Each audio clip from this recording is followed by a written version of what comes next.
I experienced a kind of instinctive emotional reaction to this song. I can't tell you exactly why or what I was feeling, but as those musical waves swept over me, I did feel a connection to the song.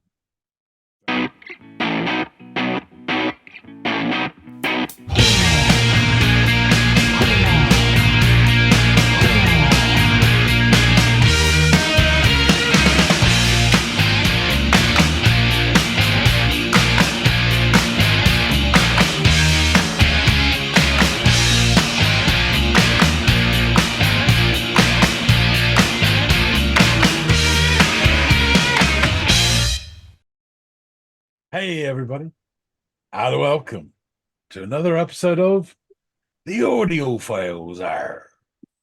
My name's John. His name's Andy. Oh, I'm living in the future. I feel wonderful. I'm tipping over backwards. I'm so ambitious. I'm looking back. I'm more on that later. But first, we have a track to listen to. Andy, what have you got in store? Dun dun dun dun dun. I have a band called the Boxer Rebellion. Any familiarity there on your part? Yes. Okay. The track I wanted to offer up is Caught by the Light. So I assume you are not familiar with this track at the very least? No, I don't think so. I've heard smatterings of their stuff. Do you know what? Always in my head, and this is, I don't know why, but I always get them confused with The National, and they're very, very different bands. But for some reason, their output kind of, I know it's the same sort of people listen to it who would talk to me about it. I don't know, but maybe. But so no, there's some correlative stuff there. I think a little bit, at least, as far as like timelines and popularity peaks and stuff. So, sure, which I'll get into a little bit as we go over it. So you're not that far off, I don't think. But they're an established band, Boxer Rebellion. I don't know anything about them, but I've definitely heard smidgens here and there, but can't think what. Okay. Well, you'll go off and listen to more than just a smidgen. You're going to listen to the entirety of Caught by the Light, and you're going to come back and let me know what you think. How's that sound? Sounds like I've got a choice. Usually how it goes.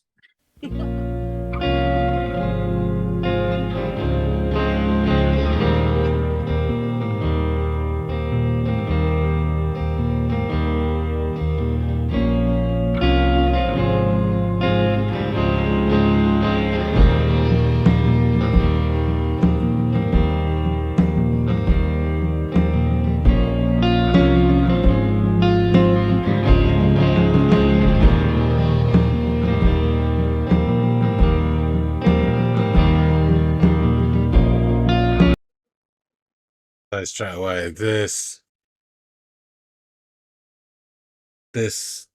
tone is just beautiful.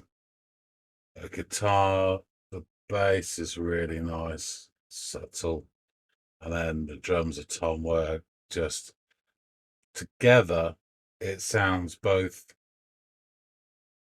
instantly, it feels dreamy and slightly haunting. That's what I'm getting straight away. This feels like a song that you have to pay attention to almost immediately. That's what I'm getting from this. Yeah, I don't know if there's any words, but the rest he hasn't started even singing yet. I'm already intrigued.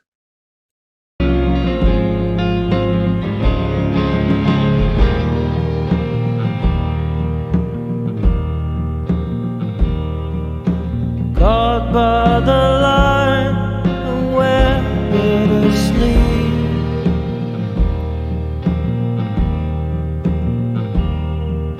Never as close as the friends that you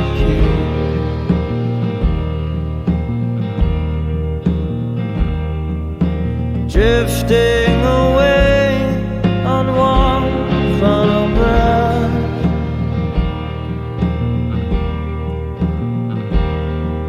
Further climb, calls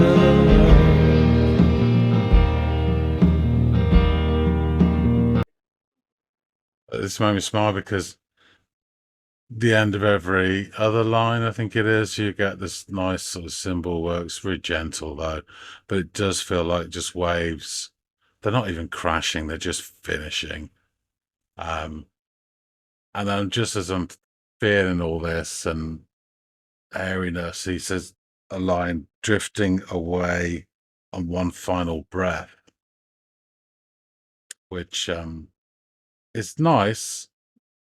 It's a nice image, but also final breath doesn't sound great in terms of future prospects. But we'll see. Yeah, really nice. And time leaves you alone, alone, alone, alone. And time leaves you alone, alone, alone, alone. Far from a world ailing to live.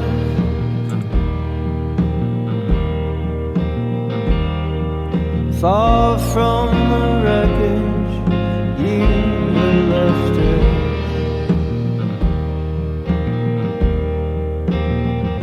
And the crossing is over where the righteous remain.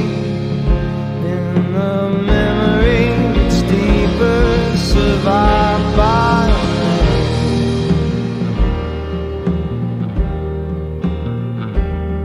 the rest is sufficient of men now complete.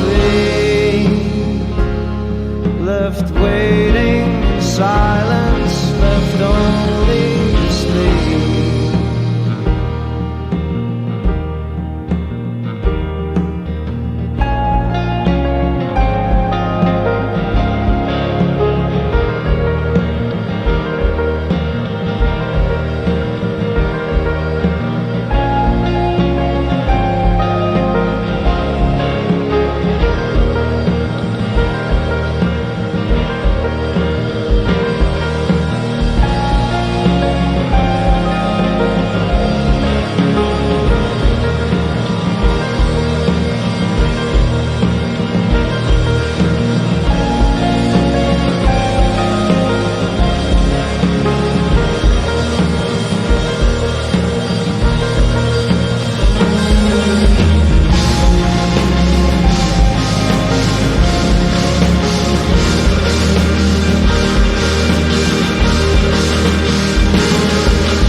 Real twatty to stop it here, I know, but I'm going to put it back and listen to that transition into this more fervent part. I have to say, don't know if it's because I'm tired, but I feel like a emotional response to this without really knowing why. It feels like it's tugging at me. I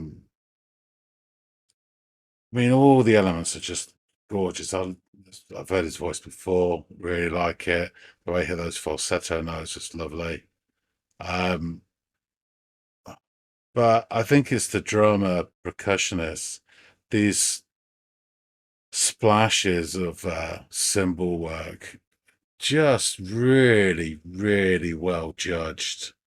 And it's just pulling you in this invisible way. It's definitely pulling you along. Not quite sure what's going on with the lyrics. So something about crossing over and something else. It all gives this sort of like ethereal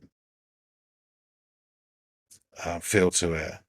But that sort of bit where the keyboard went in, again, you become thoughtful, and then suddenly it starts to build up into this bit here, which is powerful. Right, enough of yakking. Let's get back into it and enjoy the song. I think it's a bit of keyboard, so we go back here.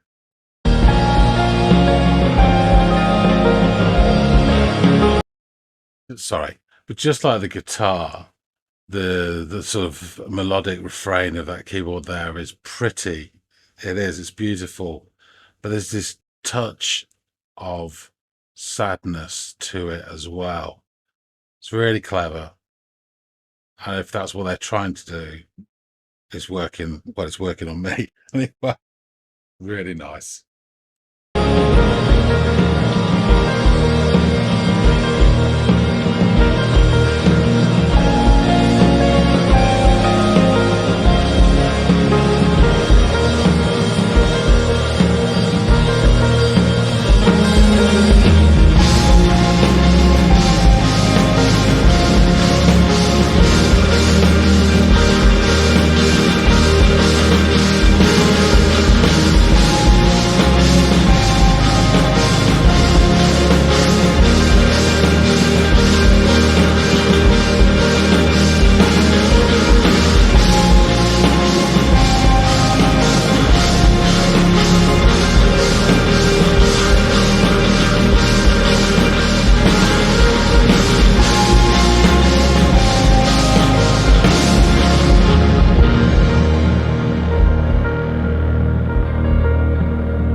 God, that was beautiful. Really enjoyed that. And some of my reaction to it was just, God, I can't really explain it. That surging quality that came through that last minute and a bit, just seemed to stir something. And the cymbals, the way they were going, so there's this almost rapidity to them. I got in mind like the sort of the fluttering of wings. That's what it sounded like to me. That's the image it put in my head. God knows of what creature. But yeah, it's just all over. Really clever, beautiful, and perfectly executed and well thought out and tick, tick, tick, tick, tick. Really, really good soul. Yeah. Okay. Let's find out some more about this. Going back, chewing it over with Andy. All right. You've been released by the light. What did you think of this track by the Boxer Rebellion? So, from the first 20 odd seconds, I got mental pictures of rippling water, flickering torchlight. It was dreamy and yet haunting, and that tone of the guitar was to die for. And it kind of instantly cleared out whatever static was in my head. There's a subtle bass and perfectly judged tom work. And I may be influenced by, I'm currently going through the Netflix series. The Netflix? Yeah, I think it is. No, it isn't. Shogun, anyway, the reworking of Shogun. I haven't even seen it, but I haven't, but it's on my to-do list because I've heard nothing but amazing things about it. So completely from nowhere, I thought this is musically like a Japanese Zen garden. Thoughtfulness, precision, and function. Yeah, the track sort of demanded my attention from the very start, and I was already intrigued within 20 seconds. So your man starts to sing, and his voice slots into the musical landscape perfectly. It's airy and kind of gliding. And I did catch the line drifting away on one final breath, just as I was thinking about his vocals. So it kind of cleared into that, which I thought in itself was a beautiful line, which is very gentle, but also, when I said the reaction, not particularly bright in terms of future prospects. Final breath. At the end of every other line in this bit, there's a gentle cymbal nudge, I'll call it, rather than a crash. And it makes you think of waves, but not waves that are crashing, but they're gently sort of collapsing at their journey's end on the shore. There's a really nice touch. He then sings, "In time leaves you alone, alone, alone, alone." And it's lovely falsetto. It's just, right. And his voice, it carries stuff with it. So his voice is somewhere in the Venn diagram of tired, resigned, and effortless. So wherever that little bit in the middle is, that's what his voice is. I don't have a word for it. Something about wreckage you were left in and a crossing. I got those words. And then here the cymbals become stronger as the waves seem to swell, giving the impression of movement. And I confess at this point, I've almost stopped listening to the words. I did in reaction blame my sort of tiredness, but I experienced a kind of instinctive emotional reaction to the song. I can't tell you exactly why or what I was feeling, but as those musical waves swept over me, I did feel a connection to the song very quickly. So yeah, we then get this keyboard coming in. And of course, just like its compadre, the guitar, it is beautiful, thoughtful, and shaded with sadness. Why wouldn't it be? Even more wonderful work from the drummer and the cymbals, which build and finally do crash. And that bit was masterful, and I had to bring it back and listen to it again. I did feel like I was being pulled along at that point. And we find ourselves amongst this swirling. His power is really powerful. With the guitar, it's strumming like furious violins in a classical piece. And the cymbals, to me, at this point, they're going so rapidly. They sound like the beating of wings, amidst the sort of rising vortex of white water. There's a very gentle cymbal splash, which instantly sort of collapses and brings it all down without any fuss. And then this falsetto refrain of "In time leaves you alone, alone, alone," returns with one extra alone at the end, still echoing as it finishes. I'm not sure what this song was about because I didn't get too much of the lyrics, but it gave me this feeling with this movement crossing over, this sort of hint of Elysian Fields or some sort of thing like that. I thought it was really clever, really beautiful, well thought out, and perfectly executed. And as I said in the reaction, tick, tick, tick, tick. Yeah, really good stuff. Yeah, glad you enjoyed it. It is like so hauntingly beautiful and sad in its presentation and its pristine simplicity. So yeah, I would agree with everything you said. That was my first experience when I heard this. And yeah, thought I would bring it to the table. I'm glad that you gave it a listen and that you enjoyed it as much as I did. Yeah, the Boxer Rebellion. They're an international indie band formed in London in 2001, consisting of Tennessee native Nathan Nicholson, vocals, guitar, and keyboards, Englishman Andrew Smith on lead guitar, Adam Harrison, and Piers Hewitt on Harrison on bass, Hewitt on drums.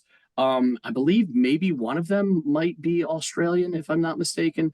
But yeah, there are these international. I thought they were American band for some reason. Well, I mean, maybe because you're hearing the voice of Nicholson, which is that American Tennessee kind of almost like a Kings of Leon type voice to them. So yeah, they're an international group.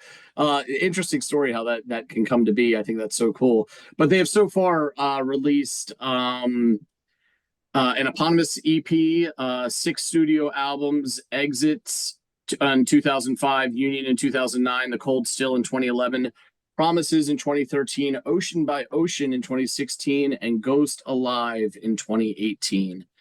And to give you an idea of how the critics perceived their sound when they first came on the scene, the Fly magazine described the band as the current bright young things of Brit rock, sounding like a bubbling mixture of the Cooper Temple Claws with the added bonus of Verve-esque melodies and music-esque madness. Kerrang! In 2009 recommended the band for fans of Muse and Biffy Clyro, the latter of whom the Boxer Rebellion supported in the UK during 2004. Q Magazine described their Union album as redolent of the Benz-era Radiohead. Stereo Board stated that the band has clearly taken influence from the recent success of bands such as The National and British Sea Power, another band that you've turned me on to in the past.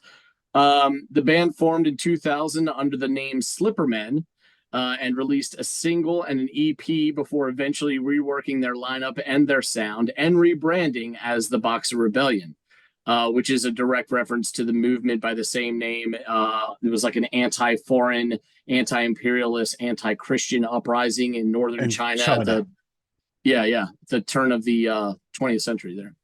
So, you get, sorry, Andy, but you sometimes get in the sort of cod end of Victorian Edwardian TV dramas, you'd always have some general with an impressive moustache in the corner saying, "Oh yes, I remember the Boxer Rebellion." It's referenced like the Boer War is always referenced and that sort of thing as well. Right. Yeah. Yeah. It was all to do with opium, really, and money. Yeah, because that's the same time, around the same time as the Opium Wars are starting to. Yeah, I think it was just after. Yeah, but yeah. So So money at the end. Last minute support slots at the London Astoria for alt rock supergroup A Perfect Circle on October 2nd, 2003, as well as for Lenny Kravitz at the Wembley Arena on July 7th of 2004, and the Cooper Temple Claws led to more awareness of the band amongst the UK music press, culminating in widespread features in magazines such as Kerrang!, The Fly, and TNT. Following the release of their debut EP, the band were to embark on a tour with The Killers. However, while on tour with the Ravenettes, Nicholson became seriously ill while a burst appendix, which required 5 hours of surgery and months of recovery, forcing them to cancel the forthcoming tour.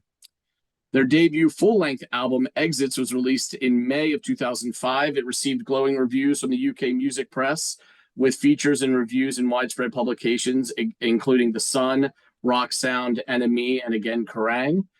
Their second album, Union, was released in September of 2009 and was available via iTunes. Due to the lack of a physical copy, Union could not enter the official UK chart based on downloads alone, despite high charting positions, a situation which achieved media coverage in NME, The Daily Telegraph, and the Evening Standard.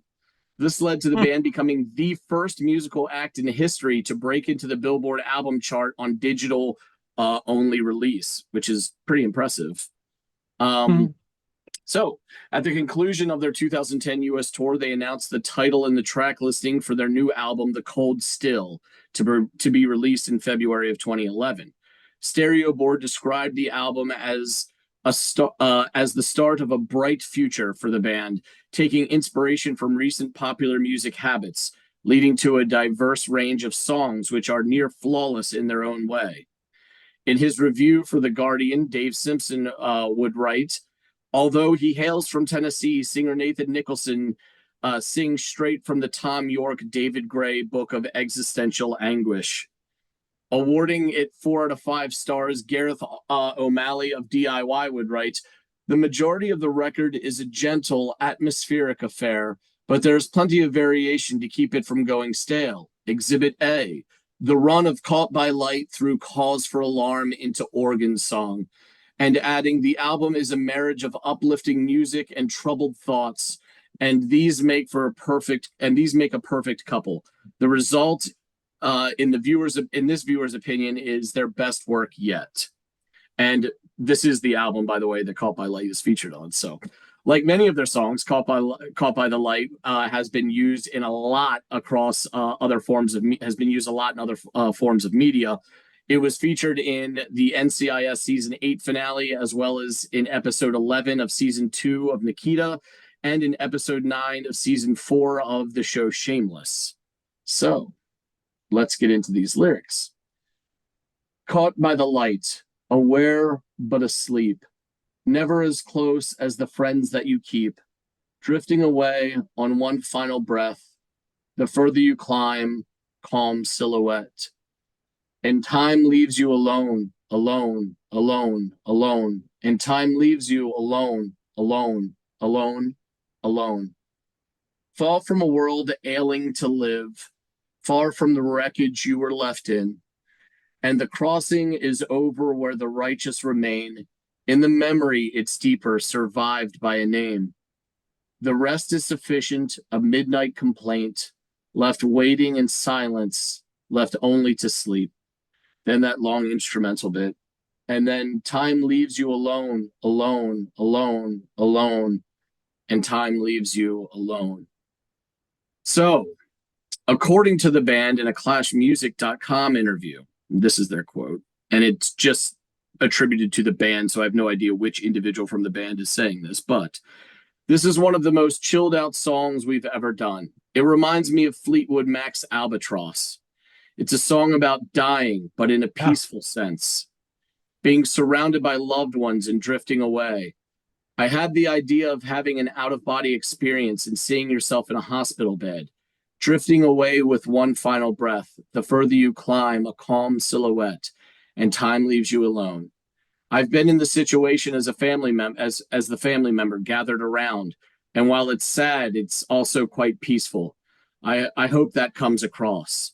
The loss of suffering, the stoppage of time, far from the world ailing to live, far from the wreckage you were left with. So, yeah, I think it's a really pretty song about one's departure from the physical earth. The idea of the being a silhouette is almost interesting because it's like your soul looking back at your vessel with light that you're casting as a soul, you know, making the form of your physical like a silhouette, which is really interesting and cool and so excellently surmised in a brief amount of, like in such a small amount of words. It conveys this larger picture so clearly. So yeah, just excellent lyrics, and as you said, and as I think is nearly irrefutable, even though I know that this is subjective, just the beauty of the music that accompanies this really delicate situation that he's trying to address lyrically. So it's good stuff. I'd say that the guitar work is spot on, but I wouldn't say it's exceptional. It's just really well done and really fitting. I do think that the drummer's work or percussionist or whatever with the cymbals is absolutely exceptional. Really good. And when you said that he mentioned Albatross, then I just thought, yeah, I could see that straight away. Yeah, for sure. That's so nice. Because I really rate Peter Green's Fleetwood Mac. I really rate. It's a great band. I mean, you know, the second iteration isn't shoddy, but Peter Green's hell of a guitarist. Yeah, really good. Yeah. This is really nice. Yeah, I thought so. We've given each other songs kind of similar or come from a similar cloth in the past, so I thought, oh, this would be another good one to add to the list. So long as you hadn't heard it before, and luckily for you know me and the audience here who get to watch this, should they enjoy it, lucky for them too, right? So you had it's interesting when you reeled off the album names like Exit or Exits and what was the second one you said? I was immediately forgotten it. Union. Yes, I've heard of those two. I've not heard them, but I heard of them. But I haven't heard of any other albums. But and it's interesting, John, just that since you mentioned those first two, which they did garner a lot of their like initial attention and groundswell in the wake of releasing, they kind of I hate to use this term because it does one of two things. It either makes what is being described as that seem like adult contemporary, or it makes whatever seemed come before it sound immature. But it's just they took on a more mature sound, I think, with this album in particular, that perhaps, you know, may have alienated fans of the first two albums. For me, I mean, yeah, it's a little bit different sounding, but it's just as enjoyable to me as their earlier work, as they sort of progressed and evolved. You know, as we've spoken about ad nauseum on this channel, that bands will do. I think I know what you mean, because if you take a band like Kings of Leon, there's no doubt that their third album is a more mature and considered and rounded sound, and I couldn't stand it. I love the ramshackle nature of their first two albums. They're absolutely brilliant. Yeah. So I can see again that alienation thing. Whereas that third album is really where they got global success. You know, Yeah. Sets on Fire, etc., etc. You know, yeah, that was shit, but can't stand that song. But that's what earned them the money. You know, so I can see that. You know, on a different scale, but same thing. You know, Fair enough. Yeah. And to only further complicate things with Kings of Leon, didn't like it go from like like it went from multiple lead singers to like just the one guy who would feature mostly on album 3 and beyond as the lead vocalist? Because I think there was a shared role there that then became sort of centralized around that guy, whose name escapes me. Forgive me, fans. Yeah, same here. I mean, they were cousins and stuff, and they were like, there's all the traveling preacher shit and all that story, and the fact that they all learn their instruments within about 12 to 18 months before getting a record deal, and so, you know, there's lots of sort of legends about them. But I think Caleb, isn't it? Yes, I think. But he had you know, when they appeared on Jules Holland right at the start of their career, they looked like almost like they just jumped off the back of the Beverly Hillbillies wagon. They were, you know, straggly and interesting as hell looking and sounding fantastic. And then by that stage, he'd had his makeover, and, you know, it was all coiffured and you know, ready to hit the mainstream and earn his money. And, you know, fair enough. Exactly. You can understand it, right? Yeah. But yeah, this is a Boxer Rebellion video, not a Kings of Leon video. So as we both went down that path together. Thank you, John, honestly, for giving this a listen. I'm super stoked that you liked it as much as you did. It is a really beautiful song. Guys, out there in the listening audience, let us know if you experienced the song the same way John and I did, if you found it as beautiful or haunting. Call It By the Light by the Boxer Rebellion, ladies and gentlemen. Feel free to leave your comments in the field below. Also, while we have your attention, feel free to like, share, and subscribe if you'd be so inclined. We are really trying to grow the channel, and we've been making serious headway with that, and we couldn't have done it without each and every one of you. And as these videos get new eyes and ears on them, we'd like to welcome all of you folks into the fold as well. So thank you so much. All that out of the way, hopefully John and I will see all of y'all in growing numbers in the next installment of the Audiophiles. See you later, guys.